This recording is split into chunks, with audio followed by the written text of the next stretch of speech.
কপিলমুনি মন্দিরে মাথার ওপর দুর্যোগের ভ্রুকুটি। অমাবস্যার কোটালের জেরে সমুদ্রের জলস্তর বৃদ্ধি পাচ্ছে, আতঙ্কিত এলাকাবাসীরা।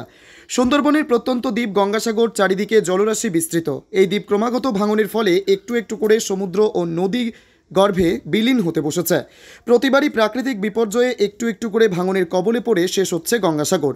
গঙ্গাসাগরে অন্যতম তীর্থক্ষেত্র কপিলমুনি মন্দির একটু একটু করে ভাঙনের কবলে নদী গর্ভে বিলীন হতে চলেছে।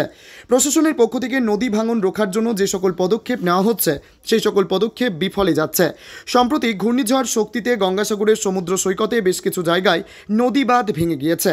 এমনকি তীর্থক্ষেত্র কপিলমুনি মন্দিরের সামনে যে সমুদ্র বাঁধ রয়েছে, সেই সমুদ্র বাঁধেও ফাটল দেখা দিয়েছিল। স্থানীয় ব্লক প্রশাসনের পক্ষ থেকে যুদ্ধকালীন তৎপরতায় সেই সময় বাঁধ মেরামত করার কাজ চালানো হয়েছিল।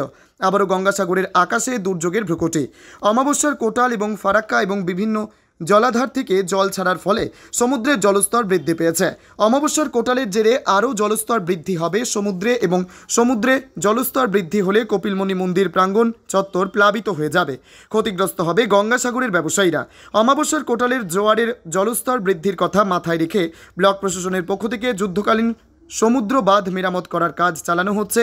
যে সকল জায়গায় ভেঙে গিয়েছিল, সেই সকল জায়গায় মেরামত করা হচ্ছে। বঙ্গোপসাগরে নতুন করে তৈরি হয়েছে নিম্নচাপ। যদি অমাবস্যা আর নিম্নচাপের জোড়া ফলা একসঙ্গে আঘাত হানে গঙ্গাসাগরে, তাহলে মাটির নদী বাঁধ সাগরের রুদ্র মূর্তির হাত থেকে এলাকাবাসী ও গঙ্গাসাগরের কপিলমুনি মন্দিরকে রক্ষা করতে পারবে না। এই পরিস্থিতিতে আতঙ্কিত হয়ে পড়েছে গঙ্গাসাগরের কপিলমুনি মন্দির প্রাঙ্গণের ব্যবসায়ী থেকে শুরু করে এলাকার মানুষজনেরা। এলাকাবাসীদের দাবি, বারবার বিভিন্ন প্রাকৃতিক বিপর্যয়ে এই মাটির নদী বাঁধ ভেঙে গিয়ে প্লাবিত হয় এলাকা।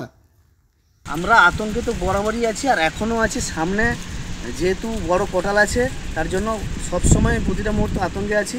আমরা প্রশাসনের কাছে একটাই অনুরোধ, যে স্থায়ী বাঁধ, আমাদের স্থায়ী বাঁধ, প্রশাসন, নেতা মন্ত্রী যারা আছে সবার কাছে একটাই আমাদের অনুরোধ, যে পার্মানেন্ট একটা স্থায়ী বাঁধ হয়ে যাক, যাতে করে আমাদের নিজস্ব বসত বাড়ি ছেড়ে না অন্য কোথাও যেতে হয়, জীবিকা যাতে করে আমরা করে খেতে পারি। আমরা একটাই দাবি, আমাদের স্থানীয় মানুষ হিসেবে সবার একটাই দাবি, যে স্থানীয় একটা সলিউশন হোক, স্থানীয় স্থায়ী বাঁধ একটা হোক।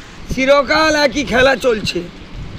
ঠিক বৃষ্টির সময় কোটালের আগে টাকা কিছু অ্যালটমেন্ট হবে, সেই টাকা হাবিস করার জন্য কাজ হবে, যে কাজ ও কাজের সামিল।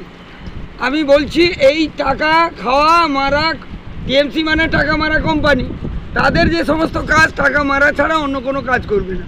অতএব এখানে নিরন্তরভাবে সেই টাকা আসবে, টাকা পেটে যাবে, ও কাজ হবে, আবার সামনে বছর কাজ পাবো। এই কাজই চলছে। এটাই গঙ্গাসাগরের ভবিতব্য। গঙ্গাসাগর আগামী দিনে থাকবে কিনা, সেটাই একটা বড় প্রশ্ন চিহ্ন। সাউগেরিতে কংক্রিটের যে নদীবাঁধ চলছে, যাতে প্রবল বর্ষণে যেন কোনো কারণে ভেঙে না যায়, সে ব্যাপারে আমরা ইরিগেশন ডিপার্টমেন্টকেও জানিয়েছি, এবং বঙ্কিমনগরেও কাজ চলছে।